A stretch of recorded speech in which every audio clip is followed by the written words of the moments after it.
I shall now turn to a brief introduction to our speaker for the opening remark of this conference, Professor William Kirby.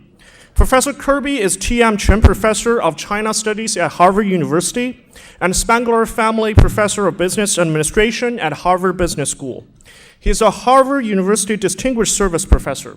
He serves as Director of Fairbanks Center of Chinese Studies and Chairman of Harvard China Fund. A historian of modern China, Professor Kirby's work examines China's business, economical, and political development in an international context. He has written on the evolution of modern Chinese business, Chinese corporate law and company structure, the history of freedom in China, the international socialist economy of the 1950s, relation across the Taiwan Strait, and China's relations with Europe and America. I first encountered Professor Kirby's work on Sino-German relations in Republican China when I was a student in Cambridge University, studying wars in China and China's military modernization. As we all know, the 1911 revolution started with a mutiny of the self-strengthening army, Ziqiangjun, stationed in Wuchang. The self-strengthening army was founded and trained until 1898 by 35 German officers under Major Baron von Wendersing, who, heading the training of Chinese officers, served both as instructor and commanding officers at different levels of the Chinese army. In the military conflicts after the Wuchang uprising, the revolutionaries' main enemy was a newly created army, Xingjian Lujun, under Yuan Shikai, which also largely followed the German system of organization, training, and drill instructions.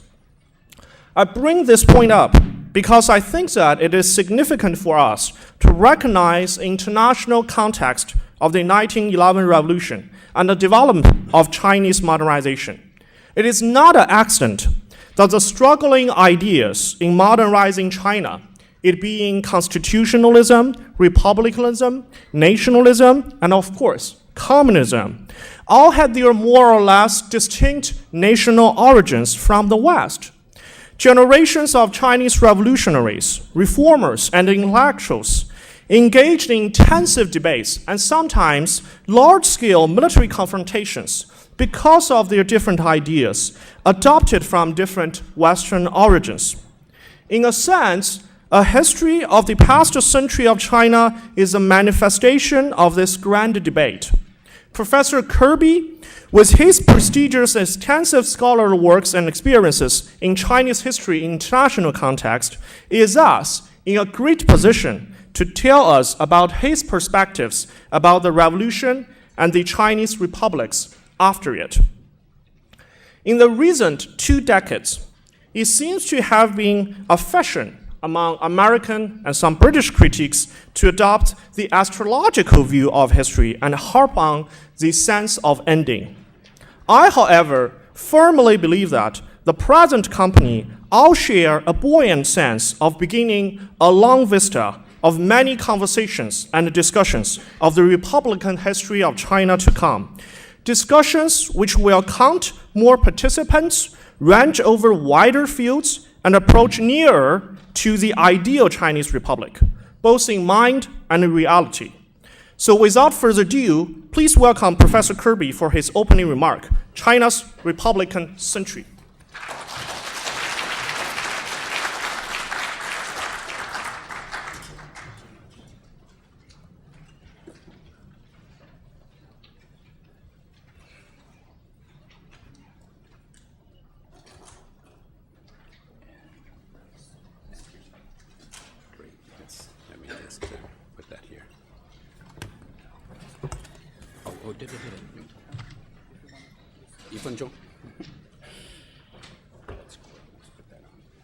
Thank you so much.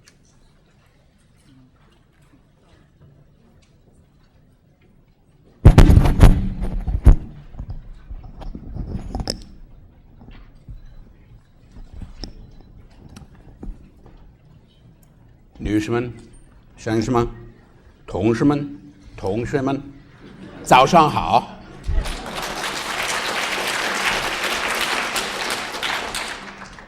我感到非常荣幸能够和大家今天早上讨论100年前发生的那段历史和它的意义。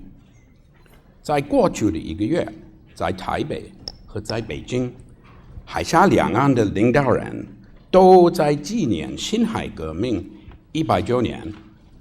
这场革命导致了中华民国和中华人民共和国的成立。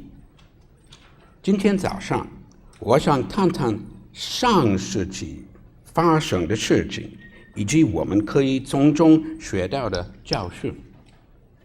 我特别想谈一下从1911到2011年这一世纪里中国的几个共和政体在中国的第一共和世纪的终点，我们都想知道下一个世纪中国将会如何发展。接下来麻烦你们一下，请允许我用我的母语英语来发言，可以吗？谢谢。So let me start by warmly welcoming you all to Harvard, a university that was founded in the late Ming Dynasty. No one at Harvard knew that. And even the Ming did not know it was the late Ming. We are here at the end of China's first Republican century. And we are also here at the beginning of what so many people say is the Chinese century, the 21st century, the Chinese century. And if those of you who have come from China, if you stop at any airport kiosk between Beijing and Boston, you see all of these books. The Rise of China, China Awakes, The Dragon Awakes, When China Rules the World. Or one of my students has written a book, As China Goes, So Goes the World. But let's go back 100 years. If you were to go over to our big library here, Widener Library, and look at the books that were written about China 100 years ago, you would find titles like this: China Awake, The Awakening of China, The Dragon Awakes, China Awakened, Rising China, Sun Yat-sen and the Awakening of China. And my favorite of this wonderful genre, New Forces in Old China, An Unwelcome but Inevitable Awakening. So this is why being a China specialist in this country is such easy work. All of the books that are being written today were actually written 100 years ago. Now, China was at the edge of a great century 100 years ago, at the time of the辛亥革命. What happened? What lessons can we draw from it? In 1911, the great Qing Empire, the strongest and richest and best governed empire in the world in 1811, the great Qing Empire was on the edge of collapse. Gone was the wily Empress Dowager. Some years ago, I was dean of the Faculty of Arts and Sciences here at Harvard, which controls about half of Harvard University. And I had a portrait of the Empress Dowager outside my office, a wonderful portrait from the Fogg Art Museum, kind of for protection, as it were, times being what they were. But we hosted, during the time that I was dean, I had the honor, the great honor of hosting Premier Wen Jiabao. And when before the premier came, a number of Chinese officials came to visit me to talk about the visit. And they would always come and they would look at this portrait and they say, "Why do you have this picture of this terrible woman outside of your office?" And I would tell them two things. First of all, if she was a man, you might not think she was so terrible. And second, it may just be that if it weren't for her, you wouldn't have a country. She kept the empire together, not by nice means, so that others could inherit it. That wasn't her idea, but it is, in part, what happened. But she would be gone in 1908, replaced, but not really replaced, by good old Puyi, who would spend his youth on the palace rooftops of the palace, while China became a republic, first under Sun Zhongshan, and then under President Yuan Shikai. the first republic in Asia, a grand historical experiment, and naturally, an experiment so important that Harvard had to get involved in it. President Yuan Shikai asked the president of Harvard, Charles Eliot, for advice, how to make a modern constitution for this new country, the Republic of China, the first republic in Asia. And President Eliot recommended an advisor, his close friend and a leading political scientist, Frank Goodenough. And within 2 years, Frank Goodenough had drafted 2 constitutions. The first one did make Yuan Shikai president for life, and the second one would have made him emperor if he had not died soon. So this was Harvard's contribution to Chinese democracy. And it may be why we have not been asked for much advice ever since. Since then, we all know, Chinese politics took a decidedly military turn, and its leaders would be really from Sun Zhongshan, Yuan Shikai, Zhang Jieshi. Here is Peng Dehuai giving the international salute of the 1930s in Yan'an, or Mao Zedong. What one sees about all of these guys is that they are quite literally cut from the same cloth. That is, its leaders and China's leaders would be military people. And this is a militarization of China that in some sense one can argue continues up to the present day. This is that moment 2 years after President Hu Jintao has been president of the country and chairman of the party. Only 2 years after that is he president of the military commission. And if you want to know who is number one in China from 1924 to the present, from Chiang Kai-shek's greatest title was not president, but it was Zhang Weiyuanzhang, president, chairman of the military commission. In any event, it really does matter. But whatever else one can say about this militarization, it allowed China to become, if we go back, if we go back a little bit, back to Zhang Jieshi, it allowed China to become, by 1945, what it was not in 1911, a great power, a power that could not be defeated either by Japan in World War II or shortly thereafter by the United States in Korea. The foundation, my point here is, of China's current global strength, and indeed its military strength, this is not simply a matter of the last 10 or 20 or 30 years. They have been building for some time. In fact, China's current strength is a century in the making.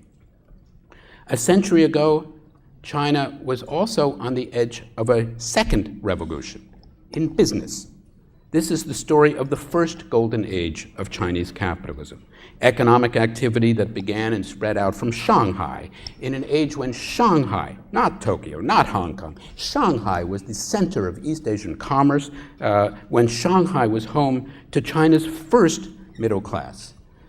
Shanghai, the great and gleaming city when it was new here in the 1930s, home at least to middle class aspirations. I have no idea if she's middle class, but those who seek to buy her bicycle might be. Middle class aspirations of life in the Shanghai suburbs that for a long time would not be available until actually more recent times. A dream of a golden age that would be undone by the Sino-Japanese War, be undone by the Civil War, by the first decades of communism, the great inflation, not the least, the division of the world into red and blue states. This woman didn't quite get the picture in the early 1950s that the days of the previous bourgeoisie were over. But as we all know, once the moment opened up in 1979, at least aspirations for a greater material life would return to China. People who had not had their hair done in 20 years would trust machines that had not been used in 20 years here in 1978. We would see in our own lifetimes, or at least in your parents' lifetimes, so many of you were so young, streets in the same neighborhood moving from situations such as this to this to this here in Beijing and Li Ka-shing's enormous emporium on Chang'an-jie. And we would see aspirations of a material life and of a middle-class life in the far reaches of the empire. I don't know who these women are, but I do know something about shoes, and those are Anyway, never mind. I did an HBS case on the red wine industry and how red wine has come to define both middle-class sensibility and official sensibility, and how it has become the banquet drink of both officials and business people. And it's really a great case. I urge you to look at it, because I have a graduate student working on the question, how many banquets are there every day in China? He's been working on it for 5 years. I have no idea, but and you see a growth here. This is a company from the Zhengda Jituan, the CP group, the biggest agribusiness company in the world. It's a company that begins in the Republican period overseas, comes back and reinvests in China in 1978, and is changing the way food is raised and distributed. Look at that happy baby, and certifiably green eggs for the Chinese consumer. But I was reminded both of the present and the past in January 2010 when I was in Dongbei in Manchuria, at a place called Yabuli, for the 10th anniversary of the 中国企业家论坛. The theme of that was the last golden decade, 2000 to 2010, of Chinese business. And it was attended, as you can see, by some of the most extraordinary and inventive entrepreneurs in the world, now all of them here in Chinese. And its leader, a true visionary, Mr. Chang, remarked that they had a heritage that was not just 10 years, but a heritage that was at least 100 years. And he remarked back to the first golden age of Chinese entrepreneurships in the teens, 20s, and 30s, especially what he called the golden decade of nationalist rule in Nanjing from 1927 to 1937. And even harkened back a bit further to the great entrepreneur and scholar Zhang Zhen, the real founder of the concept of Chinese corporate social enterprise. Models, Mr. Chen Dongsheng said, for us in China still today. So the point here is that in some sense, the foundations of China's current entrepreneurial class are also at least a century in the making. We know, of course, how overseas Chinese capital began to return almost the moment China reopened its doors in 1978, a huge part of the story of the last 30 years. But the story of the reemergence of China's domestic entrepreneurs is not so well written. In one of my Harvard Business School cases, I tell the story of Mr. Lu Guangqiu of the Wanshang Jituan, whom I just saw a few weeks ago in Hangzhou. Mr. Lu is a very interesting fellow. He tried to start a company at the height of the Great Leap Forward. Not a good idea, as it turns out. He also tried to start a company at the height of the Cultural Revolution. These are not his partners. He was born to be an entrepreneur, and unfortunately for him, he was born, it seemed, at the absolute worst time in all of Chinese history to be an entrepreneur. But he never, ever gave up. And his Wanshang company, which he established in 1969 to repair tractors, gradually made it into a state plan in 1979 and became central to the development of automobile parts for what he could not then have predicted would be the greatest automobile market in the world. This is the same place, in a place called Ningwei, outside of Hangzhou, 69, 79. This is here today, the industrial base number 1 in Hangzhou, the exact same physical location. And this is the North American headquarters, because the Wanshang Group now owns about 20 American automobiles. It's a Chinese company beginning in a 社对企业, beginning in a people's commune that is now a global company, also now a family company, again, in a very traditional fashion. And if you ask Mr. Lu, what is the secret of your success, Mr. Lu? He's a very smart man, so he thanks the government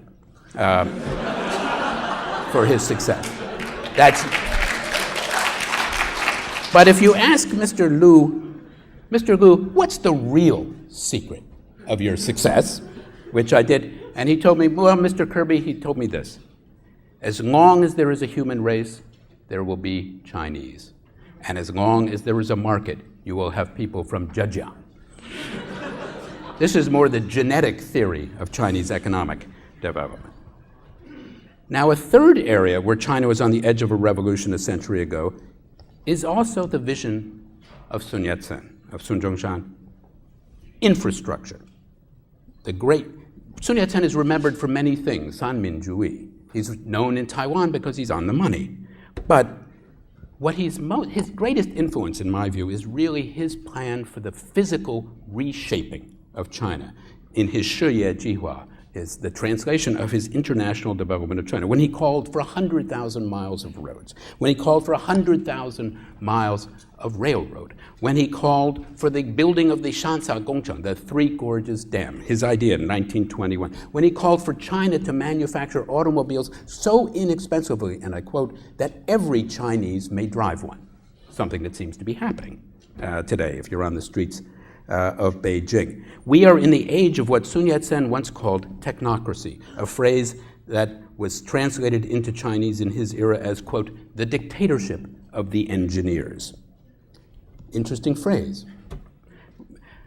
It's true, it seems to me, that few forces on earth, in China or in any other country, can match the combined power of such a strong government and engineering ambition. And what we see today in China is in many ways Sun Yat-sen's not political vision, but material vision fulfilled. Here's the highway system of the Ming. So China has always been into infrastructure, of course. But if we look at the different parts of the national expressway system and just go through them very dramatically here, there's nothing like this anywhere else in the world. And surely only in China would one have the ambition to build a highway to Taiwan. I don't know if anyone in Taiwan knows about this yet. And I don't know, maybe a big question is who's going to collect the tolls. But in any event, it's a remarkable sense of ambition. And if in Taiwan, one should worry because, what's on a 5-year plan tends to get done. But in any event, you see this, of course, airports, the likes of which we will never see in my lifetime in this country. The Great Three Gorges Dam, which has fundamentally transformed central and western China. I was on a highway from Turfan to Urumqi a few years ago, in the middle of the Gobi Desert.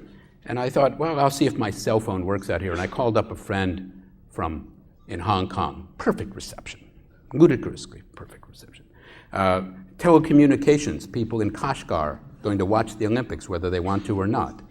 And I thought, we did a Harvard Business School case on China Mobile in Yunnan. Here's a happy grandmother talking to her grandson. Here's a farmer finding out about rising grain prices. Who knows what he's really doing? But to test this infrastructure state, I went as far as I could in the empire to Lhasa, to the far reaches. And I figured here, maybe my cell phone will not work. Maybe it's because of physical difficulties, all these mountains, or maybe some political difficulties, I didn't know. But Meiwanti, no problems. And we in the United States are so embarrassed when one thinks about this because, my cell phone, which is over in my pocket, it barely works here in Cambridge. It doesn't work at all in this building. And every time I go home to Lexington, Massachusetts, it cuts out. And, you're here in Boston. You all know the great infrastructure projects that have defined China. You know what the big infrastructure project for Boston is for the next 10 years? It's an extension of the Green Line. A 19th century, it's so embarrassing. What can you do? A fourth area in which China was on the cusp of a revolution a century ago is that of education. Until then, an education in the classics is what made a person and indeed what made the country great. You should be thankful that 105 years ago, you would be doing examinations, or 6 years ago, in a compound like this. For the last Qing examinations, you would come in, you would stay in this compound for 3 days. You would bring your own food, your own water, and your own waste bucket. And the only way to get out once the exam began was to die. And if you died, they wouldn't open the gates to let you out because it's a very secure compound. They would throw your body over the wall. So when I hear people complain these days about the Gaokao or about the GREs, I say, get a life. You have no idea what your predecessors went through. But from a short period of time, China moved from an education based on the classics to one in which, with Tsinghua Yuan and other modern universities, China developed in the first half of the 20th century one of the most dynamic systems of higher education in the world.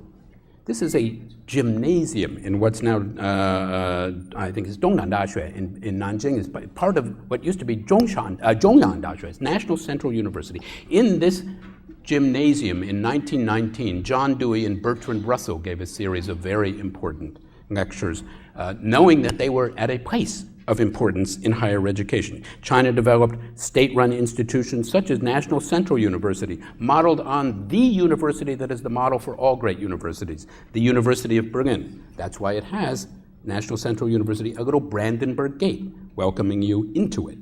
We have great state-run institutions like Beida, like Shanghai Jiao Tong University, but also a creative set of private colleges, this is still Zhongyang Daxue, and universities, Yanjing University, St. John's University, Peking Union Medical College, one of the best in the world.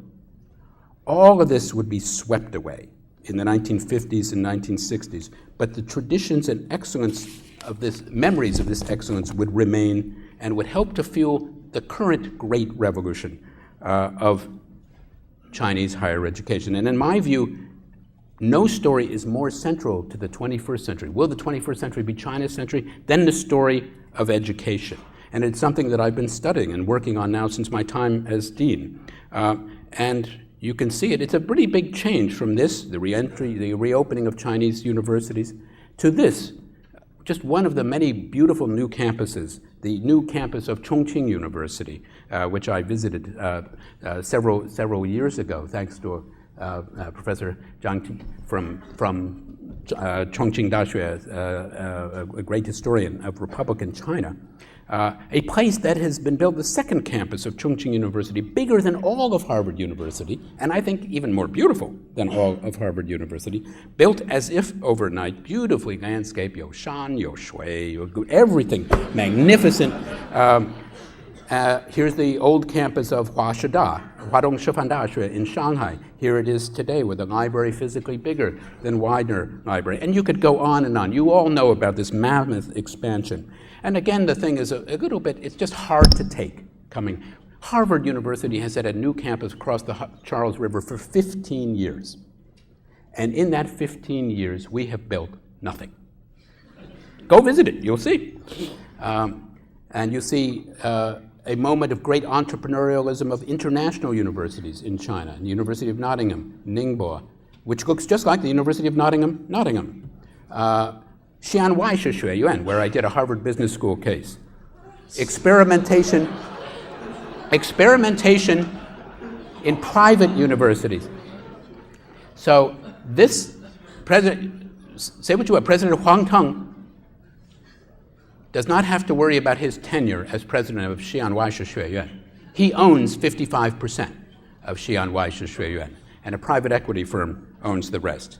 And he has set up branch campuses in Dalian, in Suzhou, and the last I saw him, he was looking for real estate in Cambridge, Massachusetts.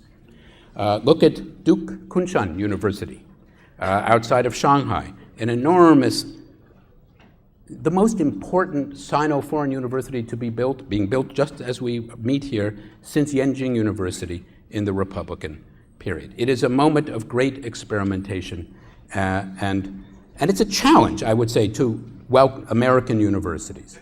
American universities have at the moment a very high reputation in the world.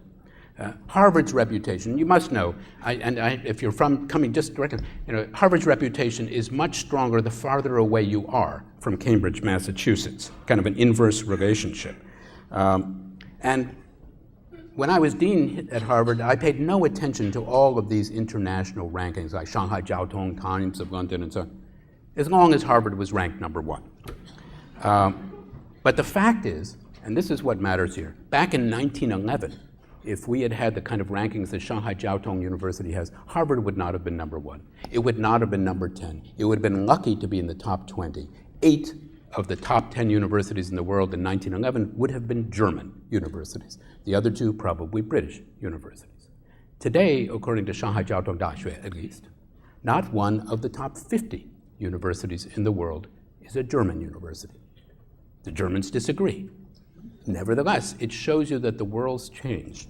And my point in this is that we are all an act in progress. And if Harvard is any good now, it's in part because it is centuries in the making. And if China is in some measure to define the 21st century, it is because of its recovery and rise in the 20th century.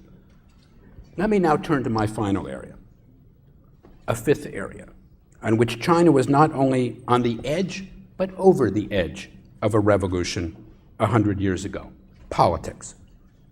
One can speak of the Republican century's enormous success in defending the territory inherited from the Qing, its gradual, fitful, but ultimate success in economic development, its consistent obsession with the physical remaking of several new Chinas, and its investment in education. But how do we assess its record in politics?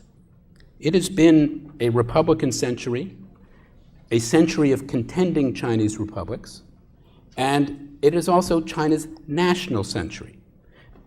We must remember that China is, of course, home to an ancient civilization, the longest, continuous, in my view, greatest civilization on earth. But China is also a very young country, which as a political entity did not exist until 1912. It was a republic formed by not one, as in the United States, but a series of declarations of independence. It was a republic with a new flag, with a new calendar, and at least one would-be founder, one Guofu. Sun Yat-sen said early on, all our people are equal, and all enjoy equal rights. The president of the republic, he said, will be publicly chosen by the people of our country. The parliament will be made up of members publicly chosen by the people of our country. A constitution of the Chinese Republic will be enacted, and every person will abide by it. Now, surely it is an unhappy commentary on a century of Chinese republicanism that the largest and fairest election ever to take place on the Chinese mainland took place in the first years of the Republic, with over 40 million registered voters, some 25% of the male population, with debates free and open and reported in the press. This is kind of preparation later on for what it means to be a Republican citizen. There were many frustrations, as we all know. There was a belief by some that in the Republic's first years, if only the proper constitution were written, Republican government would flourish. But as Hu Shi once observed, the strongest supporters of constitution were always men out of power, not those in power. And Republican constitutions, from the many of the beginning in the Beiyang period through the Guomindangfu period right up to the present day, their purpose is in part to keep opposition from gaining power. And although Sun Yat-sen died in 1925, his principle, his later principle of Yidang Zhiguo, a government by the party, meant that China under nationalist rule would not be a parliamentary republic like the first short-lived republic of 1912 or 13, nor would it be a presidential republic on the model of Yuan Shikai's regime. It would be a party state, that is to say, a one-party state. We'll come back to Mr. Stalin. A one-party state. Tutelage was to last 6 years. For those under Kuomintang rule on the Chinese mainland or on Taiwan, tutelage lasted 60 years. And when the Kuomintang was ousted from the mainland in 1949, it was replaced by the other Chinese party state, that of the resurgent communists, in a continuation and indeed an intensification of the political culture of the party state. Both the Kuomintang and the Gongchangdang were students of the Soviet Union, and in the Gongchangdang case, especially of Stalin. This helps to explain the continuity of leadership cults in 20th century China. The party state always had a leader with a capital L. Sun Yat-sen extracted personal loyalty oaths from his followers, at least from 1914, when he took on the title of Zongli, or leader. Chiang Kai-shek as Zongcai, or director, general director. Mao Zedong as Juxi. These titles sound simple when translated. Even in Chinese, they can sound simple, but they do not capture the depth of the domination of these individuals over their followers. Sun Yat-sen's portrait would be eclipsed in numbers only by Mao Zedong's. This is a rare moment when Mao Zedong would be sharing the stage with Sun Yat-sen after 1949. This is the 50th anniversary of the Xinhai Guoming in Beijing in 1961. And looking at we know that in the history of the People's Republic in its first 26 years was more dependent on its central figure, on its Weidada Lingqiu, than had been any previous government. No study of the political system of the People's Republic can ignore the dominance of Mao Zedong. And even within a leadership of hardened revolutionaries, the Chinese Communist Party would be inconceivable in those days without Mao Zedong.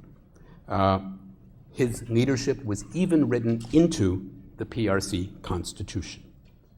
And although after his death in 1976, the Chinese Communist Party would admit of his mistakes, the legitimacy of the regime had become so entwined with the person of Mao Zedong that even 35 years later, no critical scholarly inquiry into the catastrophe of his misrule is possible.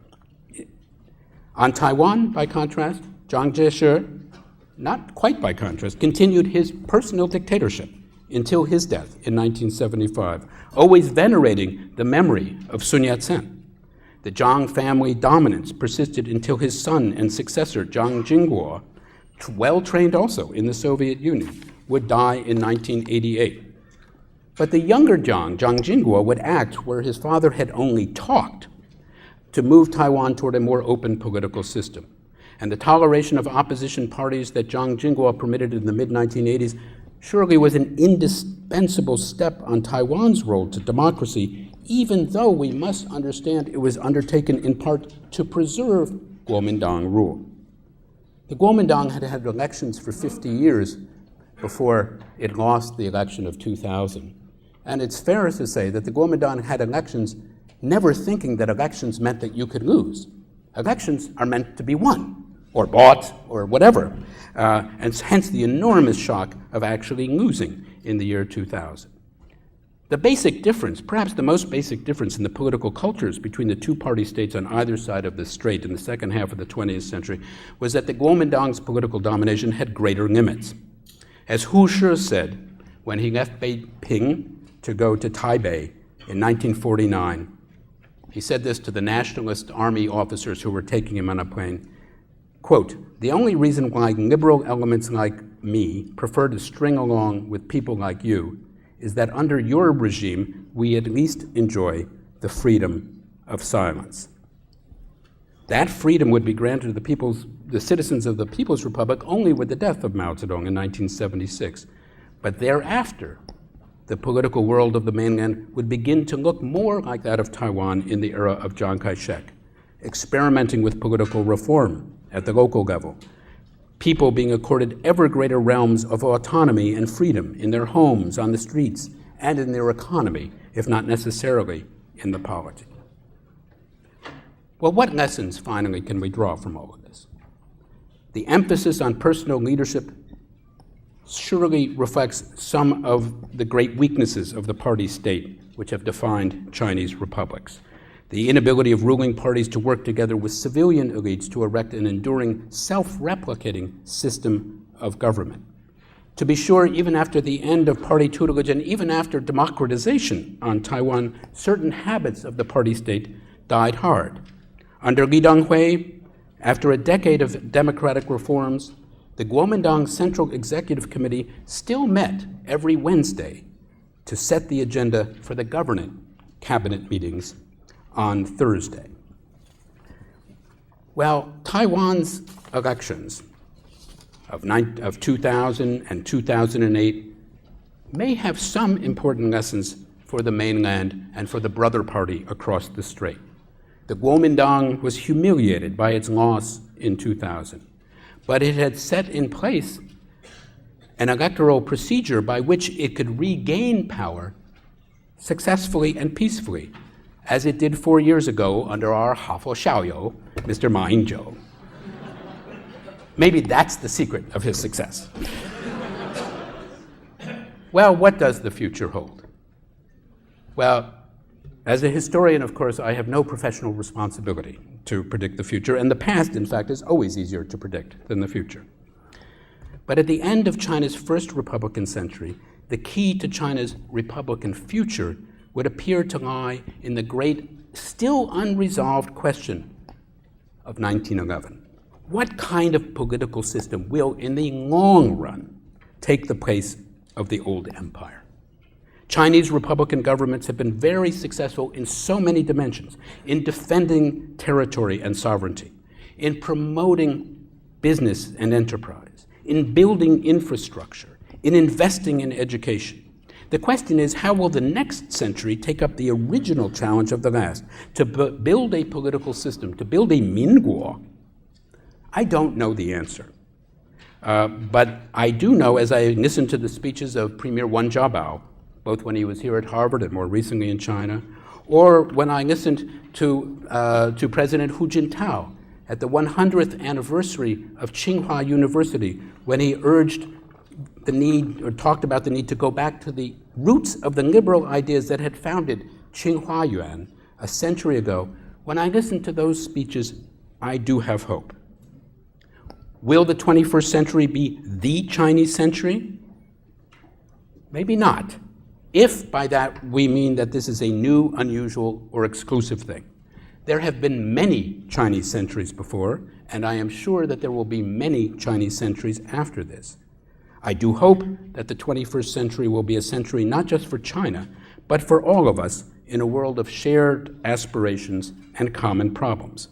But I think it may yet be a distinctively Chinese century in military power, in business strength, in engineering capacity, and in education. And with all of these strengths, China and its partners can surely thrive. And with political leadership, in a manner that harkens back to the ideals of the original republic, China has the capacity not just to thrive in the world, but to lead the world. And I have hope that the next generations of leaders across Greater China will, in the next century, be true to the promise of Dr. Sun Yat-sen in 1911 to create a 民有、民治、民享的政府. As Dr. Sun put it, the realm, 天下, the realm, exists to serve all, not to serve the few, but to serve all.